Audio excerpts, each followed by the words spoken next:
mula sa 702 DZAS, Agapay ng Sambayanan. Narito na ang programang mag-uugnay sa iyo tungo sa wastong kamalayan sa batas, praktikal na talakayan ng mga alituntunin at balitaktakang may kaugnayan sa mga patakaran ng bayan. Kinilala sa Golden Dove Awards bilang Best Documentary Program.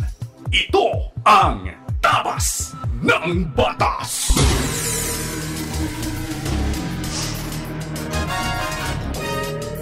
Isang magandang araw po ng Sabado ng umaga sa inyong lahat na aming mga kaagapay, mga tagapanood, mga tagapakinig at aming mga taga-subaybay. At kayo po na nakikinig sa anumang bahagi ng Pilipinas, Luzon, Visayas at Mindanao. Talaga naman po kayo sarap bigkasin yan, sapagkat lalong napapalapit sa ating mga puso damdamin ng ating pinakamamahal na bansang Pilipinas.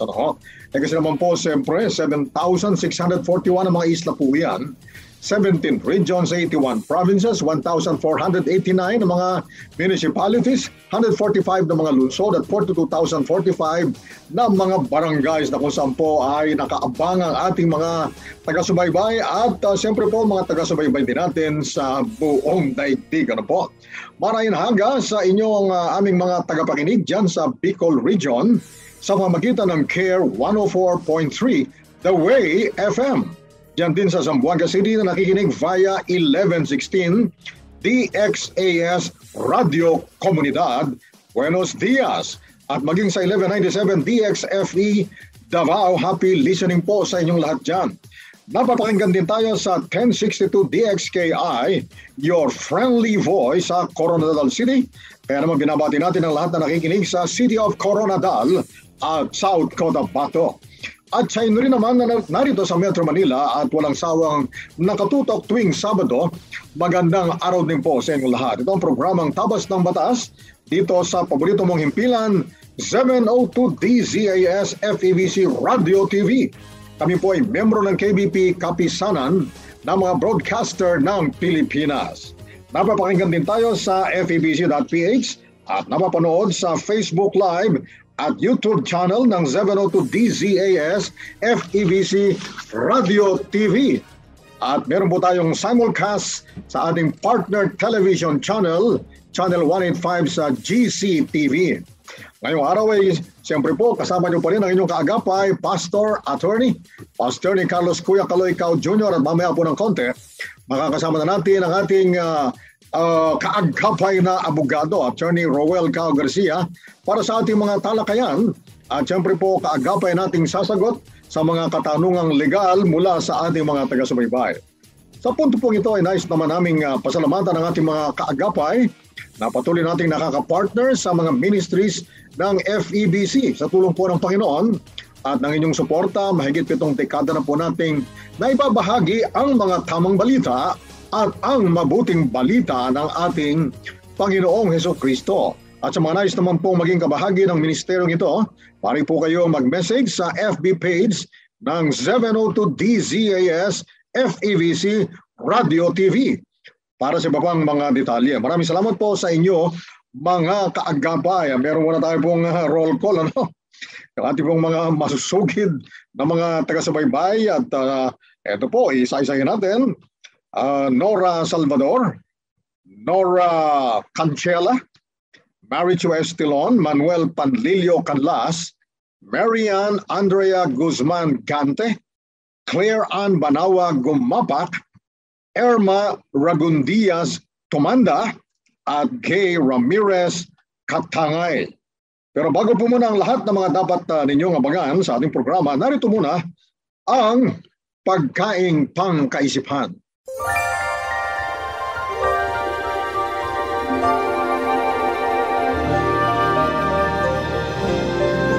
Ang ating pong pagkaing pangkaisipan sa araw na ito ay mula sa Magandang Balita Biblia, Lucas 16:10. At ito po ang sinasabi ng salita ng Panginoon. Ang mapagkakatiwalaan sa maliit na bagay ay mapagkakatiwalaan din sa malaking bagay. Ang mandaraya sa maliit na bagay ay mandaraya rin sa malaking bagay. Ang tinutukoy po dito ay ang pagiging mabubuting mga katiwala natin. Ano po? Stewardship. Stewardship po ito at kinakailangan maging mabubuting mga katiwala tayo ng ating Panginoon Diyos sa kanyang mga pinagkatiwala sa atin.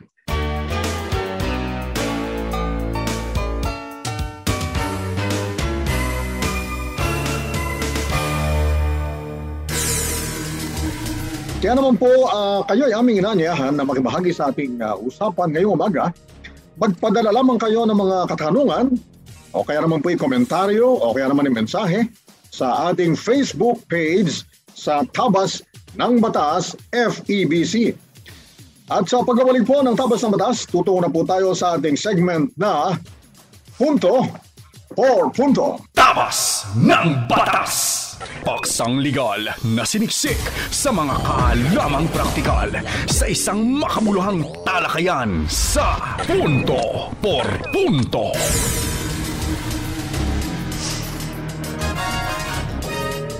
Nagbabalik po ang inyong programang Tabas ng Batas at ito pa rin ang inyong kaagapay, Pastor ni Carlos Kuya Kaloy Cao Jr. At siyempre po kasama na natin ngayon sa puntong ito ang ating kaagapay na abogado, Attorney Roel Cao Garcia para sa ating pinakaabangan po ninyo na talakayan at mamaya po sasagot sa inyong mga katanungang legal. Attorney Roel, bumati ka na muna.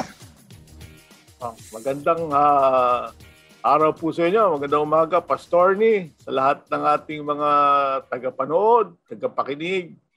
Ako'y natutuwa at ako'y narito muli upang magbahagi. Sabi nga ni Pastor ni kanina, yung kaunting talento na pinagkatiwala sa atin ng ating Panginoon ay magamit natin na mahusay. So sana po ay nakakapagbahagi tayo, no? Nakakatulong tayo. Pero siyempre, babati naman ako. No? Yung mga naging kaopisina ko nung many years ago sa PhilHealth Region 4B. Yung estudyante ko, binati ko din nung isang linggo, no? Si Claire Banawa. Tapos yung mga kasamahan ko sa Mimaropa, sa Mindoro, Marinduque, Romblon, Palawan. Ano? Yan, marami ako nakasama dyan. At saka yung brad natin, si Paulo Johan Katipon Perez. Ngayon ay nasa Zamboanga siya. Pero dati yan sa Region 4B, tawag dyan. Tama ko yan sa PhilHealth. No?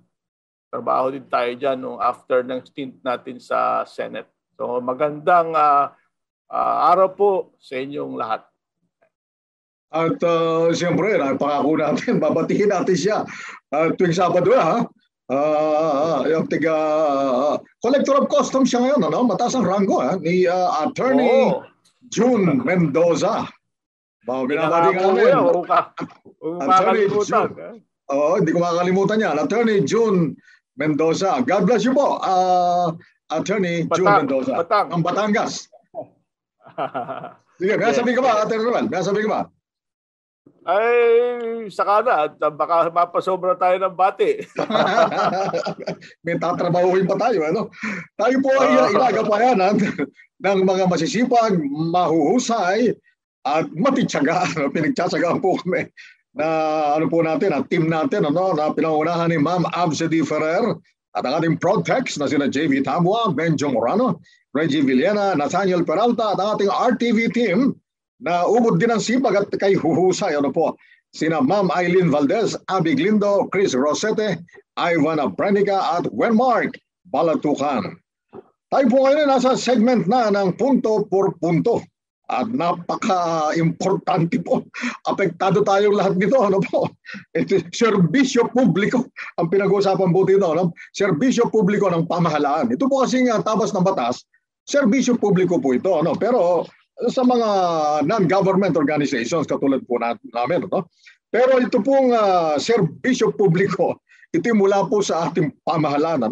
At ito po, tatalakayin po namin ang Republic Act Number 11659, an act amending Commonwealth Act. Ibig sabihin, Attorney Roel, matagal na itong inamyandahan na ito. Panahon pa ng Commonwealth. Commonwealth Act Number 146, otherwise known as the Public Service Act. Alam ko, Atty. Romuald, gigil na gigil ka ng magbigay ng mga paliwanag at updates tungkol dito. Sige. Medyo gusto ko lamang pong kasi dito sa binigay sa ating listahan, ang dami. Lahat yata ng mga pinirmahan ni Pangulong Duterte ngayon.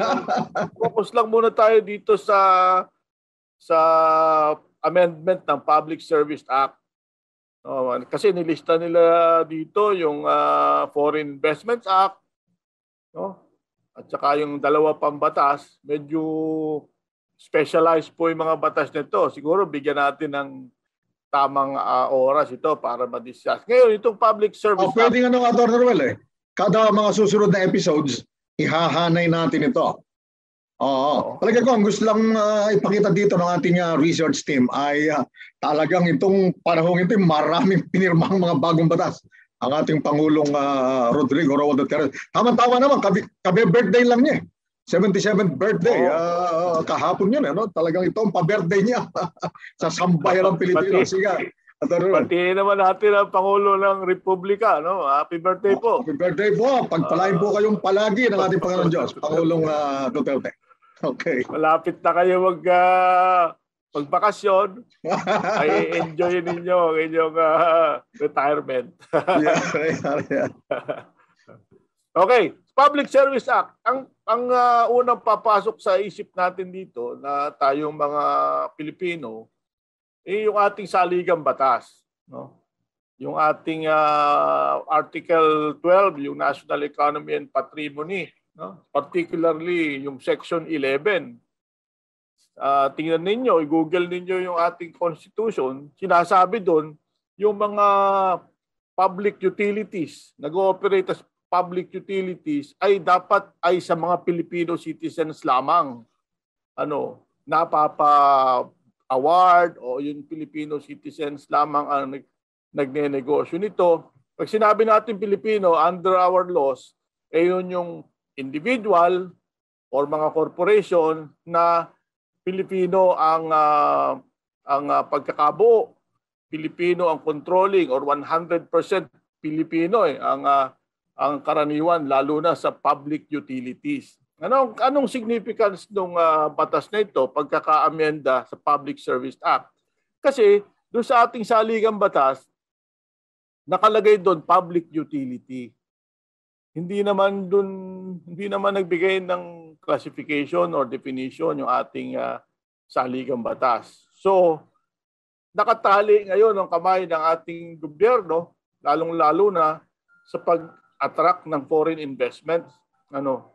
So, kinakailangan maggawa ka ng batas in order to classify or define, magbigay ng specific definition kung ano ba yung public utilities at ano ba yung papatak sa public service. So sinabi dito sa binasa natin kanina na ang pagkaka-amenda nito ay magkakamero na ng 100% foreign ownership. Yung public service business na papatak ang telecommunications, railways, expressways, airport, shipping industries, no? Yan ay considered na as public services, no? Sapagkat hindi na lamang nakalump siya doon sa public utility, no? Kasi doon sa constitution natin nakalagay public utilities. Hindi po pwede sa foreign 100% sa foreign investment. No, ang gusto kasi ng ating gobyerno may dumating dito na foreign currency investment, no? Bagong pera may darating dito na kapital. Yan. So ang ginawa nitong amendment na ito ay nagbigay siya ng listahan, classification or definition, ano ba yung kukonsider natin na public utilities na dapat ay sa Pilipino lamang. Sabi, distribution ng electricity, transmission ng electricity, petroleum and petroleum products pipeline transmission systems, saka yung sa tubig, water pipeline distribution systems and wastewater pipeline systems, including sewerage pipeline systems. Saka ito, importante ito sa ating national security, seaports. Yan. Seaports and public utility vehicles. Okay? At sinabi pa rin dito, sabi ng batas, pagka hindi namin na-define, hindi namin nasabi kung ano pa yon, ang sabi ay papatak siya doon sa Section 17 at Section 18 ng Article 12 ng Saligang Batas. Ano ibig sabihin nun? Pagka hindi nasakop dito, ay dapat classified pa rin siya as public utilities. No? Kinakailangan pag-usapan muna bago mabibigyan ng prangkisa o mabibigyan ng certificate yung mga papasok na negosyong ito. Kasi baka merong naligwit o baka hindi na pag-usapan. So yun yung safety nets doon na binigay ng batas na ito. Ang napansin kasi natin. Sige. Tuloy mo na. Sana maliwanag kasi medyo konti lang yung oras eh. Sige, press for time. Nakikita ko doon sa screen. Konti na lang yung oras. Pero yun yung sa mga kababayan natin na nagtataka, ano ba ka? Baka binigay na natin yung ating karapatan under the Constitution. Hindi po. Nandun pa rin po, pagka po classified talaga na public utility under the Constitution, Pilipino pa rin yan. Yung mga binasa ko na yon hanggang 6. At saka, kapag nakita ng NEDA o ng presidente, kinakailangan palang i-regulate ito, negosyong ito. Pag pa merong natural monopoly pala ito, ano ba yung may natural monopoly? Yung isa lang ang nakakapag-supply, isang negosyo, isang entity, pwedeng i-classify yon ng Pangulo or pwedeng sabihin ng advisors o ng NEDA, Pangulo, ito i-classify natin na public utilities. Importante ito for our national security. Ay hindi po maaaring maging 100% doon ang foreign ownership. Yan. Kanina I was about to say, by way of an additional backgrounder. Mahina, Mike. Yung backgrounder lang, Kasi yung net direct foreign investment, sa ating bansa, lagi na lamang, Attorney Noel, tuwing ikukumpara, halimbawa, sa ating mga karatig na mga Asian, o lalo na ASEAN countries, mas konti yung nagpapadala dito ng direct foreign investments, dahil nga mahabang panahon kasi Commonwealth Act pa nga yung ating pinag-uusapan na inamyandahan, sa mahabang panahon ay talagang sarado, kumbaga, sarado sa mga foreign investments ang ating mga industriya katulad ng mga nabanggit mo kanina, Samantalang halimbawa ang pinakamalaki ang net foreign direct investments, lagi na lamang yung Singapore, hindi ba? Lagi na lamang Singapore, yung mga foreign investments sa kanilang ekonomiya, laging napakalaki. Siyempre, nagbukas na rin. Halos nagbukas na, Attorney Noel, Ang mga, halimbawa, ang Malaysia, nagbukas na yan. Indonesia, Thailand, Vietnam. Kung tutuusin, siyempre, ang political system doon, technically and officially, communist system pa rin. Dapat sarado nga, dahil communist ang kanilang political system. Pero free market enterprise na rin ang kanilang ekonomiya, kaya nag-attract na rin sila, nag-open sila sa mga foreign investments.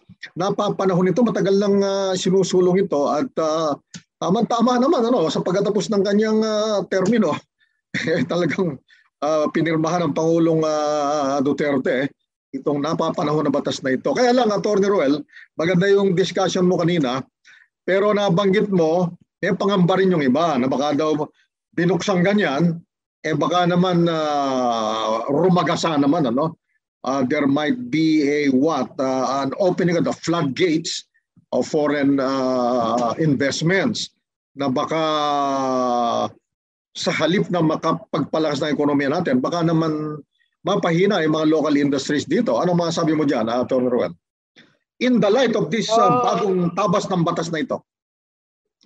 Kasi kung matatandaan nyo yung binasa natin kanina, railways, ay napaka-importante na kung gusto natin talaga na makahabol tayo sa ating mga kapitbahay na bansa, ay kinakailangan na ma-improve ang ating railway system, ng ating transportation. Sapagkat yun na magdudulot na pag-ikot ng mga produkto eh. No, sa tinagal-tagal na panahon, wala naman tayo nagagawa sa ating sarili, pero alam natin na may kapasidad at mayroong kapital yung mga kapitbahay natin, pwede sila makapag-invest dito. No? At yung investment na yun, direct foreign investment, foreign currency investment, ay talaga makakapag-jumpstart ng ating ekonomiya. No? Kasi kahit hindi tayo economist, kasi pag may dumating na pera, may kapital, alam naman natin anong kasunod nun, hanap buhay, di ba? Hanap buhay na maraming kababayan natin, anong kasunod nun? May panggastos. Pagka may panggastos, mayroong magtitinda.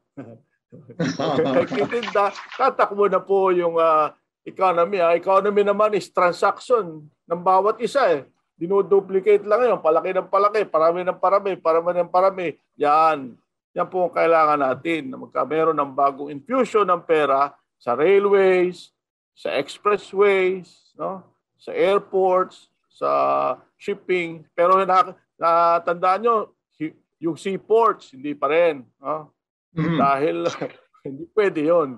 Baka mamaya, hindi natin alam, meron na pala dumadating dito. So, kontrolado pa rin yan. Pilipino pa rin dapat yung mga seaports. Ayun, magandang paliwanag yun. Yes, correct, Atty. Ruel. Magandang paliwanag yan kasi naalala ko nung bata pa ako, wala ka pa sa mundong ito nung kapanahon lang yun. Nung bata-bata pa ako ay merong railway system ang Pilipinas eh. Doon sa lugar natin sa may gawing Pampanga, Bulacan, dumadaan sa may Plaridel yung ikaw nung lumalaki yan, di mo na inabutan yun eh, yung railways doon eh. Papuntang Tutuban yun sa Tondo, yes, sa Manila, yes. Nawala yun for so many decades, nawala yun. Ngayon nakakatuwa kasi itong papunta-punta ako ng Malolos ngayon, meron ng face-to-face court hearings. Nakita ko ba talagang mahaba-haba na, Atty. Ruel, yung tinatayong railway system doon at makatutulong itong bagong batas na ito. O sige, Atty. Ruel, iwanan muna natin ang talakayan. Tutuloy natin ito sa mga susunod na episode, kasama yung naka-line up ng ating research team. Okay, mamaya po sa ating pagbabalik. Yes, abangan po naman ang Akala at Panukala segment. Tutok lang po kayo, mga kaagapay. Tapas ng Batas! Pagbibigay linaw sa mga palapalagay, unay sa mga panukalang batas. Akala at Panukala.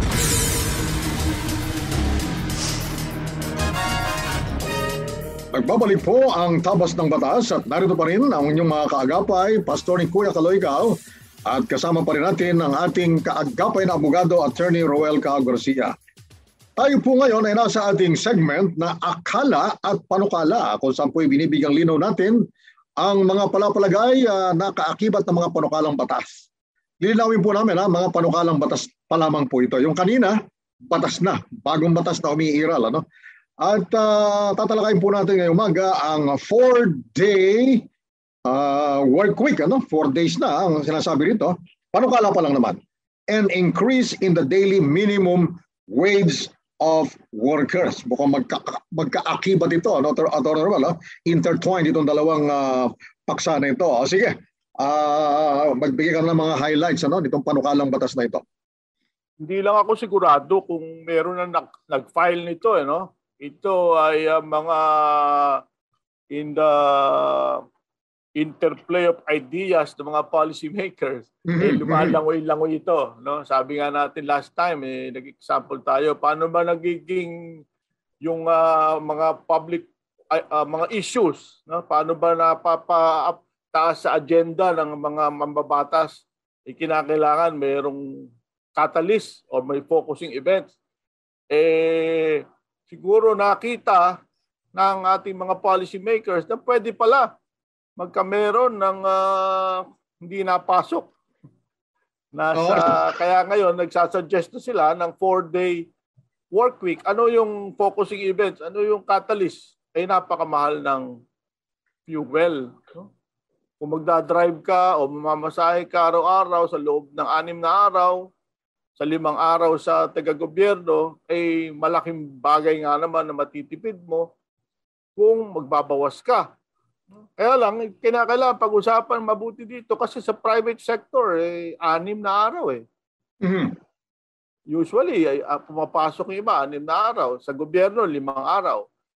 Ngayon, pag sinabi mo naman na 4-day work week tapos magtataas ka ng oras, paano yung overtime? Diba? Sa ating labor code, sinasabi, yung cannot be offset by overtime, yung undertime. So, marami po tayong pag-uusapan doon na sa batas sa ating labor code, kinakailangan mag-amyenda tayo. At tapos, yung practical na karanasan natin, parang inefficient tayo pag nagtatrabaho tayo na napakahaba. Di ba? 10 oras ka pagtatrabahuhin dahil 4 na araw ka lang magtatrabaho, medyo dapat pagtuunan natin ng magandang pag-aaral yan. No? Sana sabi nga natin, sa paggawa ng batas, ay dumadaan yan sa paglililok o pagpapanday na mabuti ng ating mga batas. Alam natin na dadaan yan sa maraming committee hearings para mapag-aralan. Sapagkat baka knee-jerk, mahirapan tayo, babalik na naman natin ulit. Although, nakita natin ngayon, nagbo-broadcast tayo. Narito ako sa Batangas City, kayo'y nasa Taytay, Rizal. Ay naaari naman. So, kung magkakaroon tayo ng 4-day work week, kahit hindi siguro 10 oras, sabi nga ng mga teacher ko dati sa public management, pwede naman tayo maging result-oriented or outcomes-based kaysa sa process-based or rule-oriented. Ano ba ibig sabihin nun? Kasi pagka processes or rule-oriented, ang kaisipan natin ay nakatali sa kahon na dapat oras ang magdidikta ng productivity. Ngunit nakita naman natin ngayong pandemic, pwede pala maging productive din naman kung result-oriented tayo. No? Ay kung dedikahon natin sa 10 oras, sa 8 oras, pero makakapag-produce ka pala. No? Output-oriented, result-oriented. 4 na araw ka na sa opisina, yung pang 5 araw, gagawa ka ng mga ideas sa bahay mo, nagre-report ka on the basis na babayaran ka pa rin, yun ang dapat din nating pag-aralan. Yung outcomes-oriented versus result or rule-oriented na pagtatrabaho. Yan. Baka maganda rin pag-aralan natin yan ng mga mambabatas natin. At saka sabi mo nga kanina, Atty. Ruel, yung panahon, ang panahon kung minsan, katulad nito, ang siya nagdidikta kung ano ang mga ipapatupad na mga work arrangements, mga batas na aangkop sa mga ganyang kalagayan. Siguro ito, Atty. Ruel, nung hindi pa tayo dumadaan dito sa ganitong pandemic na naging situation ng buong mundo, 7.9 billion ang population ng buong mundo na naapektuhan nito. Siguro ito mahirap isulong nung araw.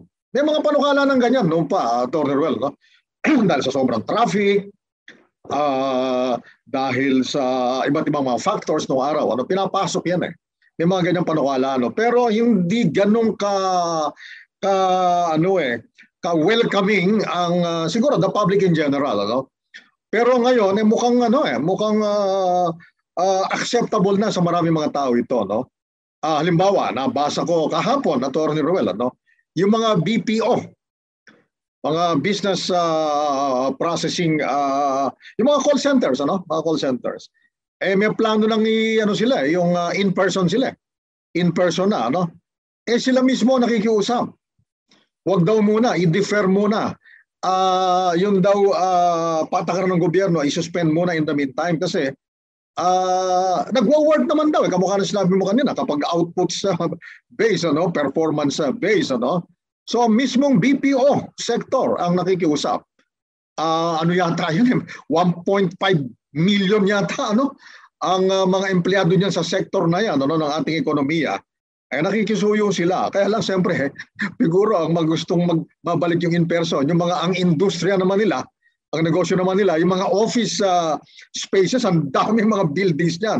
Attorney Roel, So siguro babalansehin yung mga factors na yan. Sige, baka meron ka pang idadagdag. Dapat balansehin talaga. Sapagkat tama kayo, yung mga nagpapaupa ng buildings, masyadong nasaktan dyan. Tapos, nakakatipid sila sapagkat diretsong hanap buhay na diretsong negosyo ng BPO. At yung productivity ng mga kababayan natin na nagtatrabaho sa bahay, ganun pa rin. Dapat nga, bigyan sila ng extra, padala sila ng kanya-kanya computer, padala ng mga upuan. Ngunit, tama yung real property sector, yung mga nagpapaupa, medyo nasaktan dito sapagkat hindi na sila umuupa. Yun ang dapat balansehin talaga dito. Talagang kung ikaw yung BPO, makikiusap ka. Sapagkat ngayon, ay diretsong hanap buhay natin nila. Nakakapag-serbisyo sila sa mga kliyente. Katulad ng anak ko, ang kliyente nila ay mga nasa Amerika, yung kanilang ginagawa. Pinadala lang siya ng mga computer sa bahay. Unan niyang hanap buhay. Nasa bahay lang siya. Ako nagbabayad ng kuryente. Hindi yung company. So, yun lamang po yun. So, balancing pa rin po. Balancing of interest pa rin. At nag-evolve pa naman po yan. Panukalang batas pa lang naman yan. Yung mga na-point out po ni Atty. Noel, palagay ko po ay, and I'm sure, absolutely sure, kasama po sa mga considerations. Ultimately, when the law is finally enacted by Congress and of course with the approval of the President of the Republic of the Philippines. Pero palagay ko, Atty. Noel, bagong presidente na ang pipirma nito at bagong kongreso na rin ang siyang magpapasa nito. Yung mga kababayan natin na nakikinig ngayon, sabihin nyo sa inyong mga favorite congressmen na ipag-asalang-alang yung ekonomiya, alam naman nila yon para tumakbo talaga yung maka-jumpstart yung ating economy. Kasi lahat ng yan, ng mga pinag-uusapan natin, gusto ng ating mga lawmakers ay isa'y kabubuti ng bansa natin. Lahat na yan, lahat po yan, I'm sure ang consideration yan is makatulong sa ating mga mamamayan. Yan. Yan, yung pangalawang bahagi, Atty. Noel, ng ating talakayan, siguro sa mga susunod na episodes na natin babanggitin yan, kasi nabanggit dito yung Ateneo Policy Center, merong study na ginawa doon sa proposed adjustments in the minimum wages, di ba, graduate ka ng Ateneo School of Government, malapit din sa puso mo ito. Sa susunod na pong episode natin tatalakayan mga bagay na yan. Ito pala yung yung alam ko, namamalengke ako Kaya yung pag-increase ng wage, ngayon from 470, talagang mayroon akong listahan na pag mamamalengke ka, bibili ka ng bigas. Magkano yung bigas? Halos 50 pesos na. Bibili ka ng sardinas, 20 pesos mahigit. Bibili ka ng noodles, 10 piso. Bili ka ng 1 kilong baboy, 200 to 300 pesos. Sa manok, less than 200 pesos. Sa isda, tilapia, 130 pesos. Talagang kulang na po. Kulang na po yung less than 500. Ang proposal yata, 1,000 o 900. Yes. Yung study ng policy center natin ngayon, ano sabi? 917.50 ang kailangan for a family of 5. Yes. Or 61 pesos and 17 centavos per person. Magandang talakayan yan. Yung panukala. Actually, study ito, no? Ng Ateneo Policy Center. At, nakakaya sa Ateneo Policy Center, kaya tinignan ko yung presyo eh. Ako, namamalengke tayo, alam natin yung presyo talaga ay biglang mataas talaga ngayon. Napakataas po. Napakahirap po mag-balance o mag-budget ng pagkain. Kaya siguro nga napapanahon na ito. Tatalakay natin sa mga susunod na episodes. Kasi biro mo naman, ang purchasing power, sabi ng TUCP, Trade Union Congress of the Philippines, yung purchasing power daw, the daily minimum wage of 537 pesos is only 494 pesos and 02 centavos in NCR. Talaga namang dapat nga siguro i-address na ito. Anyway, Atty. Noel, sa mga susunod na episodes, tatalakayin po namin yan. At sa ating pagbabalik, abangan naman po ang inyong pinakakaabangan, siyempre, Payo de Asunto. Tutok lang po dito sa Tabas ng Batas. Tabas ng Batas! Mga kasong bibigyang pansin at mga katanungang sasagutin, yan ang tututukan at gagabayan ng Payo de Asunto.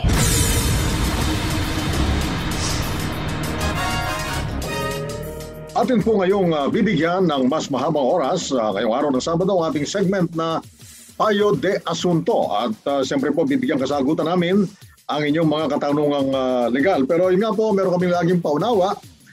Sa ngayon po sa Tabas ng Batas at sa aming karanasan, sa aming naabot ng aming kaalaman, nilalapat po namin ang aming pagkakaunawa sa Tabas ng Batas. Pero may mga pagkakataon po yung Tabas ng Batas, baka hindi akma doon sa inaasahan ninyo. Kung minsan baka po nakakasakit pa ng inyong damdamin. Salamat kung ito'y akma sa inaasahan ninyo. Pero kung sakali po hindi ay kami po iunawain nyo at patatawarin po ninyo. Ano? At ito po, simulan natin ang unang dulog sa atin. Good AM po, namatay na po ang nanay ng aking close family friend. Ia-award na po ng DAR ang kanilang lupa na binabayaran ang amilyar. Nakapangalan po sa nanay pero bago po namatay ay may naibentang porsyon ng lupa na may sukat na 17 meters by 17 meters sa halagang 30,000 pesos lamang dahil nga po senior na si nanay. Makakaapekto po ba ito sa awarding ng lupa? Yan ang katanungan. Sige, Atty. Noel, pagtulungan nga natin ito. Dalawang issue dito Ia-award, hindi pa naka-award. O na-award, paano yun? Kasi naibenta nila Kasi under the law, bawal i-transfer, di ba? Bawal ipagbili yung under ng LOA. Pero kung hindi pa i-award, hindi pa naibigay, ano kaya yung pinagbili nila? Yung right doon sa lupa. Ano? In any case, namatay na po yung lilipat po yun dun sa heirs niya kung yun ay maipapa-award pa sa kanya. Pero sang-ayon po sa Tabas ng Batas, yung certificate po ng yung CLOA na tinatawag ay hindi po pwede itinatransfer yon, Hindi po enforceable yung kontrata na yon, hindi po pwede, sa pagkakabentang ito, sapagkat ito palagay ko hindi nakasulat. Pagka po pinagbibili ay real property, dapat po nakasulat, So kung makakaapekto po sa awarding ng lupa ay pagka po nalaman ng gobyerno na ito'y pinagbilin ninyo, ay siyempre magkakameron po ng question dito. Yun po. Kung epekto po, ang tinatanong nyo, meron pong epekto yan. Kaya yun nga po, pagka may patakaran, susunod po tayo. May tabas po ang batas, ang kilos natin dapat alinsunod sa tabas ng batas. Sumunod na dulog ng hiram po ang ate ko ng pera sa kapatid ko. Dahil walang pambayad si ate, binayad niya ang lupa niya. Ngayon na ibebenta na ng kapatid ko ang lupa, ayaw ng ate ko at sinabing babawiin niya ito dahil since year 2013 pa yon. Ano po ang dapat gawin ng kapatid ko?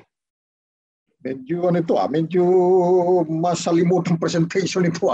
Sige, Atty. Noel, what do we make out of this? Sige. 2013 pa, ipinagbili. Ulitin ko po, yung kung ano man po nahagip ko dito, tapos ng batas, kapag nag-transact tayo ng real property, ay yun naman po kontrata is valid naman po as between the parties, yung nagbentahan. Subalit, sinasabi ng batas, ay pagka real property, under po yan ng Statute of Frauds, dapat po yan in instrument, nakasulat, nakanotaryo, ay yan ay pagkabentahan po ng lupa. Ngayon, kung hindi ayaw na ipagbili, dapat po yung bumili sabihin niya doon sa napagbilan na ilagay nila sa kasulatan yung kanilang bentahan para po maging enforceable as between the public and the parties. Sige. Ito kasi presentation of facts. Napakahirap ma-appreciate, ano? Kasi mukhang ang nagtransaksyon parehong kapatid niya, ano?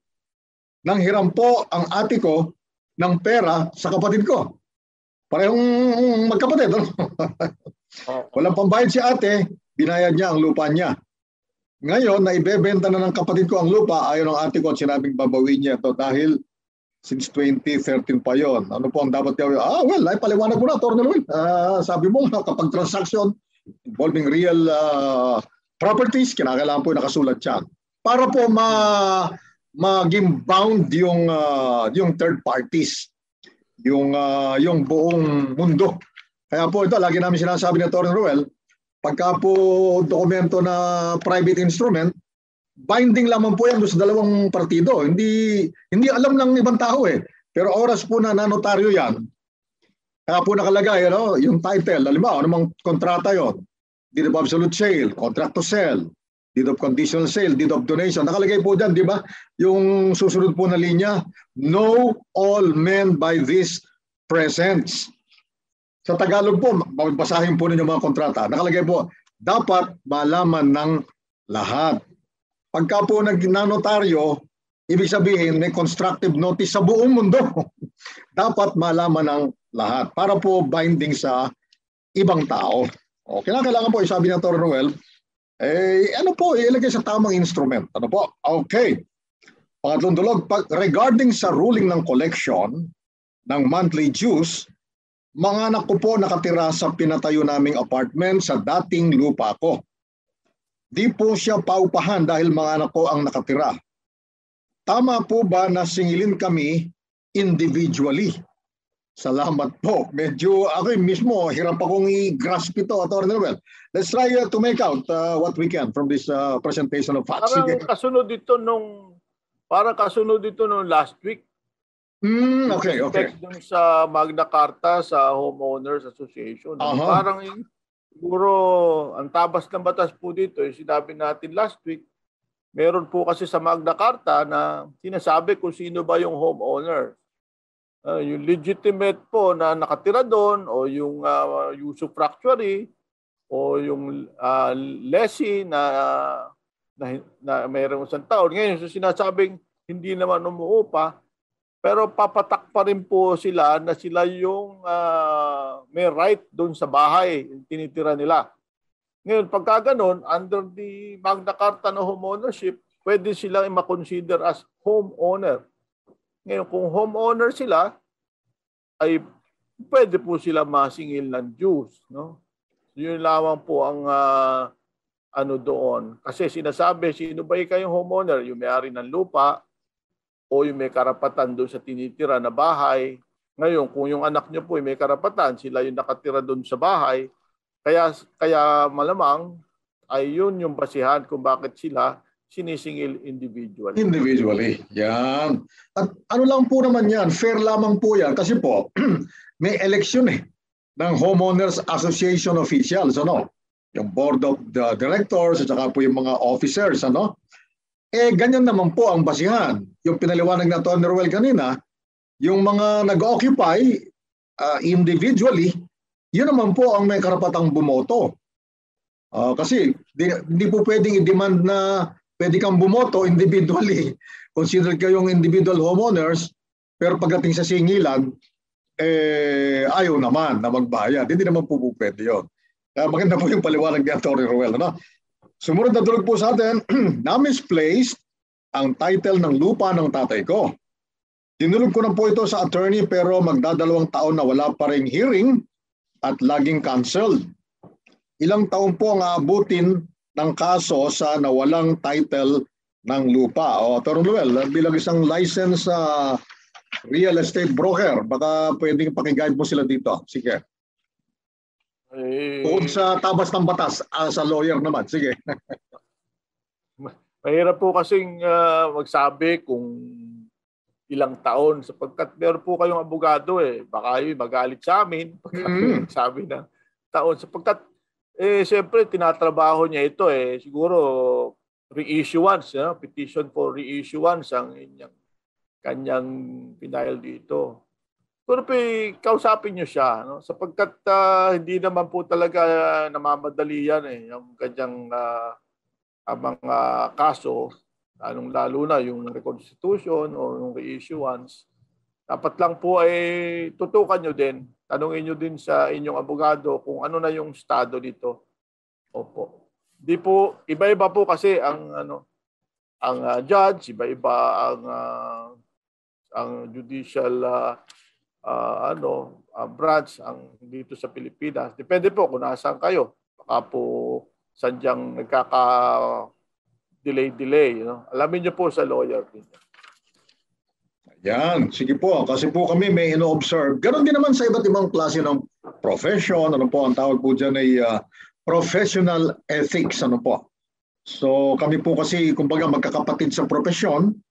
Yung mga auditors, magkakapatid sa profession. Accountants, magkakapatid sa profession. Teachers, doktor. Di po ba mga doktor nga ang balita ko, Atty. Ruel, pagka doktor, ginamot ang kapwa doktor, talagang hindi sila nagsisingilan. No? So, galangan po kasi sa profesyon, kaya kami po gumagalang sa aming kapwa abogado. Okay, sumunod na dulog po, yung 13th month pay namin ay binabawas po kada sweldo namin dahil mali daw po sa computation. 200 pesos po kada sweldo at ginagawa po kaming per day, gayong regular naman po kami. Tama po ba ito? Ano? Well, actually po, kanina diniscuss namin ni Atty. Ruel yan. Ang mag-operate po dyan ay yung provision ng Labor Code of the Philippines on non-diminution of benefits. Kapag po meron ng tinatanggap na benepisyo ang isang empleyado, at una-una po kung yan ay ayon sa batas, bibigay po yan. O kaya merong company policy na pinairal po yan. At sa mahaba-habang panahon na rin po na naipairal yan, abay, hindi na po pwedeng alisin o ibawas o bawasan. O kaya naman ay ang tawag po dyan, maaaring walang policy. Kasi po kapag policy, merong written na circular, halimbawa, o memo na inaanunsyo yung policy na yan. Kaya alam po ng marami yan. Kapag naipairal na po yan, hindi na pwedeng bawiin yung mga benepisyo tungkol po dyan. At meron namang tinatawag na employer practice. Maaari po hindi na ilagay sa written memorandum, written circular, pero na-practice po. Nagagawa yan, ay bibigay na yan over a considerable period of time. Yan po kapag nag-graduate po yan sa level ng employer practice, hindi na rin po pwedeng bawiin yan o bawasan man. Kaya lang, meron naman pong kulatilya dyan. Ang sabi po ng batas at saka po ng mga desisyon ng ating Korte Suprema patungkol sa general principle po kasi yan. As a general rule, there can be no diminution of benefits. Pero kung itatama naman po, nagkamali, itatama mo at yung pagtatama naman po ayon sa batas, yun po, ang sabi po ng Korte Suprema dyan, maaaring bawiin yan. Kasi itatama mo sa tabas ng batas. Pero kung ang maliwanag po na prejudice po kayo, kayo po'y nabawasan ng inyong dating tinatanggap, may karapatan po kayo magreklamo tungkol dyan. Kaya lamang po, ulitin natin, balansyado naman po ang ating batas kapag yan po'y rectification na naayon din naman sa tapas ng batas, napag-uubra po yan, na nabawiin. Kaya lang dapat maliwanag po na itinatama lamang ayon sa batas. O sige, Atty. Ruel, baka meron kang idadagdag dito. Hindi. Parang may nalagpasan kang tanong. Ay, sige. Pastor ni. Sige. Yung bago doon sa 13th month ay meron tanong eh. Yung tungkol doon sa bahay nila. Ano ba yun? Magulo na po dito sa bahay namin. Yan. Okay. Meron na lang pa sa tanong. Pero wala ka namang dadagdag dito sa... Okay na ako doon. Sige. Expertise mo yan, Pastor ni. Labor yan eh. Okay. Sige. Basahin ko yung nalampasan ko. Masyado ako naging excited doon sa patungkol sa labor law. Ito, magulo na po dito sa bahay namin at minsan nagkakasakitan na. Pumunta na po kami ng barangay pero wala pa rin pong nangyari. Ano po ba ang dapat naming gawin? Medyo general masyado. No? Pero sige, Tormel, baka meron tayong mailalapat dito na tabas ng batas. So, hindi rin natin masabi kung anong dapat nilang gawin. Kasi ginawa na nila eh. Nagpunta sila sa barangay. Ngayon, kung yung nagkakasakitan ay covered ng BAUSI, Violence Against Women and Their Children, ay may punta kayo sa barangay ulit para magkameron ng protective order. Yun. Pwedeng bumalik kayo sa barangay at magkameron ng ganun. Kasi mahirap yan. Nagkakasakitan, hindi po tama. Okay. Ang nangyari po dito mga taga-subaybay, gumawa lang po kami ng ilang assumptions dito, o kaya presumptions, Kasi po masyadong general po ang presentation nyo ng facts, Ang nangyari lamang po, i-focus ni Atty. Ruel doon sa possibility na yung sakitan na yan, gulo na yan, ay naapektuhan po yung kababaihan at saka yung kanilang anak. Kaya yun po yung ilalapat natin na legal remedy sa ilalim po ng Republic Act 9262. Yun nga po, Anti-Violence Against Women and Their Children. Pero kung hindi naman po ganun ang nangyari, although malamang ganun nga, Atty. Ruel, Ngayon, kuminsan kasi nagkakaaway-away din yung magkakasama sa sambahayan, sa household. Kuminsan nagkakasakitan, magkapatid. Minsan magama. O nagkakasakitan. Ilalapat po dyan yung mga applicable na mga batas. Halimbawa po, kung sinaktan, meron pong may mga elements ng physical injuries yan, dadalhin nyo rin po sa barangay yan. At from there, anuman ang mangyari kung hindi kayo nagkasundo, iakyat po yan sa piskalya na. Para kung merong probable cause, regular courts na po ang siyang maglalapat ng kaukulang desisyon tungkol dyan. Okay, pero yung pagkapastor ko na pinairal natin, huwag po kayong mag-aaway-away. Lalo na po sa sambahayan, hindi po maganda yan. Magkakasama kayo sa isang bubong, ba't kayo mag-aaway? Okay. Ito po ang sumunod na dulog po sa atin. Pinahiram po ng nanay ko ang lote namin sa kaibigan niya. Ang usapan nila, hanggat hindi namin kailangan ng lote, pwede po nila ito magamit. Pero namatay na po ang kaibigan ni nanay at ngayon kinukuha na po namin ang lote. Pero parang ayaw nilang isauli at pinababayaran ang itinanim namin, tinanim nila sa kabila na di naman po kami nakinabang sa itinanim nila. Ano po ang pwede namin gawin? Si Atty. Ruel. Parang classic usufructuary agreement Yes. Sa Pilipinas o kung kahit saan man, sapagkat yung element na babawiin na pagkailangan na, wala namang bayad, pinapagamit, yung, including the fruits of the land, ay yun po yun. Ang isa po sa mga pwedeng magpa-terminate sa isang agreement na katulad nito ay yung death ng usufructuary. Ay namatay na yung pinahiram So tapos na yun. So anong dapat ninyong gawin? Ay di magbigay ng demand para sila ay umalis na. Kung hindi sila umalis, ay i-evict ninyo sila. Babawiin ninyo yung right to possession ng inyong property. Sapagkat wala na po silang karapatan doon sa pagkamatay noong pinahiram ng lupa. Yan. Yan.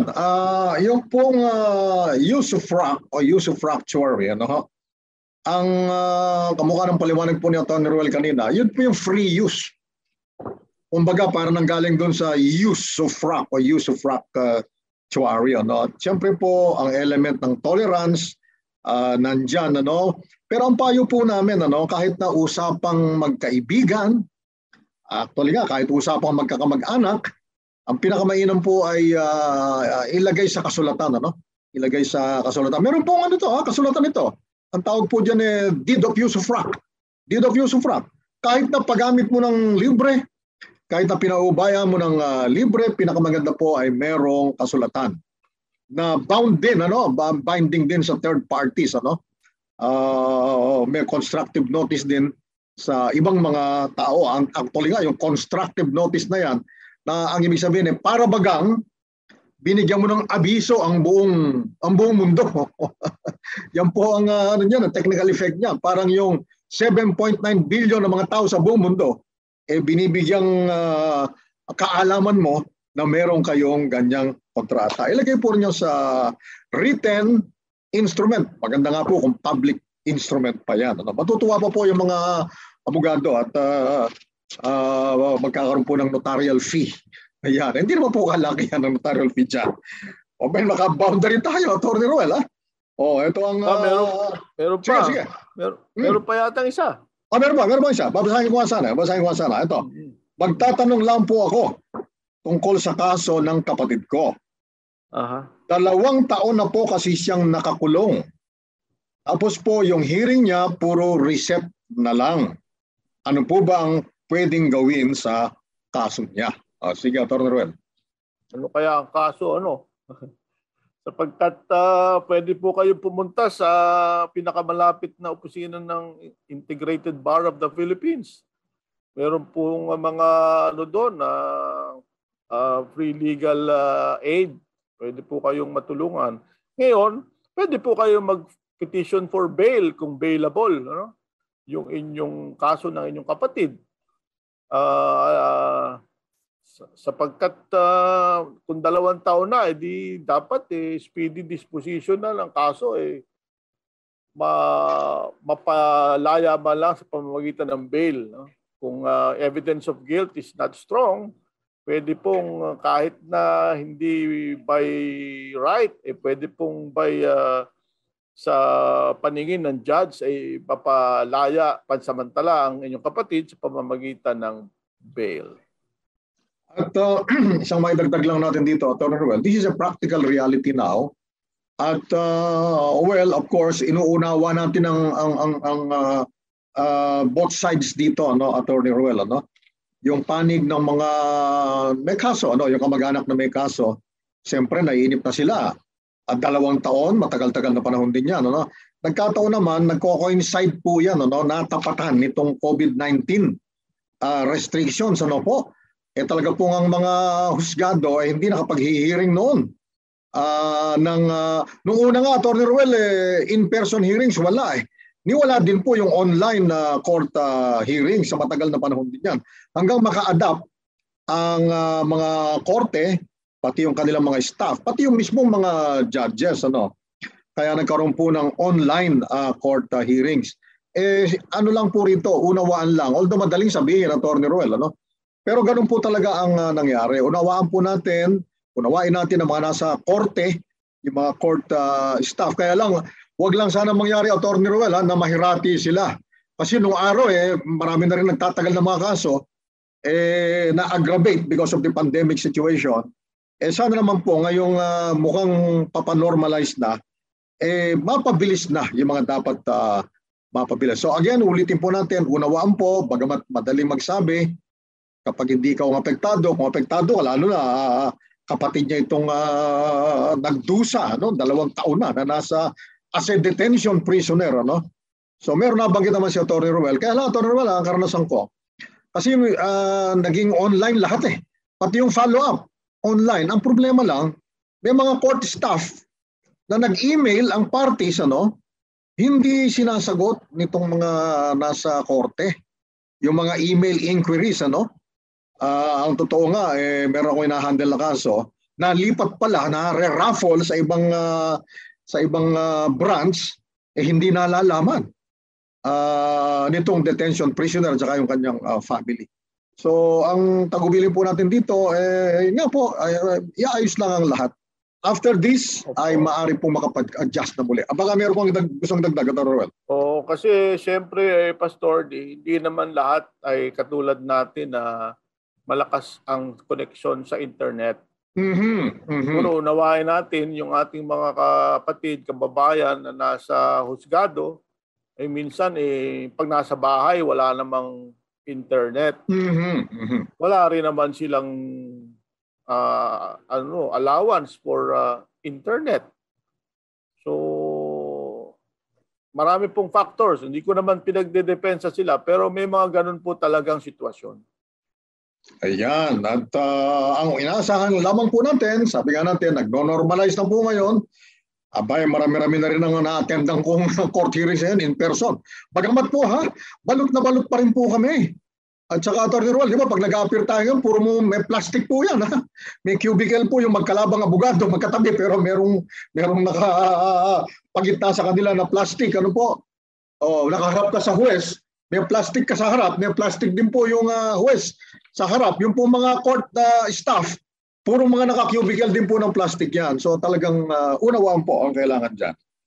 Okay, Atty. Roel, naka-boundary tayo, okay? Kung hindi po napakinggan ng buo ninyo ang kasagutan sa inyong mga tanong, ay pwede po kayong makinig ulit, pakinggan po muli ito at balikan ito sa aming Facebook page 702 DZAS FEBC Radio o sa Tabas ng Batas. At kung hindi pa po nasagot ang inyong pinadalang katanungan, abangan nyo po ito sa mga susunod na Sabado. Sige po, tayo ngayon ay dumako na sa ating prayer time. Panginoon naming Diyos na buhay at makapangyarihan sa lahat, maraming salamat po sa muling pagkakataon na kami po ni Attorney Roel Cao Garcia ay nakapaglingkod sa aming mga taga-subaybay sa pamagitan ng pagtugon sa kanilang mga katanungang legal, sa kanilang mga daing o aming Panginoon. At maraming salamat po sa pagkakataon din na may paliwanag ang mga bagong batas, lalo na kung paano itong makaka-apekto, makakapagbigay ng kagaanan sa maraming sektor ng aming lipunan at saka po yung mga panukalang batas. Salamat po, Panginoon, ito po yung pribilehyo na aming tinatamasa mula sa iyo. Kami bilang mga abogado nagbibigay ng paliwanag at tulong na legal at yung aming mga taga-subaybay na may kapakinabangan naman sa mga kaalamang kanilang tinatanggap. Ito po yung dahil lamang sa kapangyarihan ng banal mong Espiritu, aming Panginoon, at ang aming dalangin at pasalamat ay sa pangalan ni Jesus, na aming Diyos at tagapagligtas. Amen at Amen. Salamat po sa inyong pagsama sa amin dito sa programang Tabas ng Batas. Salamat sa mga tumutok sa Facebook Live at YouTube channel ng 702 DZAS FEBC Radio TV. Kayo din sa channel 185 sa Great Commission Television o GCTV. At salamat din po sa tulong ni Absidy Ferrer, Ma'am Absidy Ferrer, ang ating Protex, na sina JV Tabua, Benjo Morano, Reggie Villana, Nathaniel Peralta, at ang ating RTV team na sina Mamaylin Valdez, Abby Glindo, Chris Rosete, Ivan Abranica at Wenmark Balatukan. At sa ating mga kasama sa Bukawe Transmitter Site, kami po ang inyong kakampi sa batas tuwing Sabado ng umaga. Ako po si Pastor ni Kuya Kaloy Cao at nagpapasalamat po tayo kay munti ko na sabihin Pastor ni Atty. Roel. Salamat po sa ating kaagapay na abogado, Attorney Roel Cao Garcia, sa kanyang pag-agapay. Nag-aanyayan po kami makinig kayong muli sa ating programa sa susunod na Sabado sa parehong oras, at laging tatandaan, kung uunawain at susundin, Atty. Roel, kakampi mo. Kampi mo ang batas. Nais po naming makarinig mula sa inyo para sa mga kuro-kuro, mungkahi o mga bagay na nais ibahagi sa palatuntunang iyong napakinggan. Sumulat lamang sa 702 DZAS, Agapay ng Sambayanan, 1 Corporate Center, 46th floor, Doña Julia Vargas Avenue, corner Meralco Avenue, Ortigas Center, 1605, Pasig City. O mag-email sa DZAS. info@febc.ph.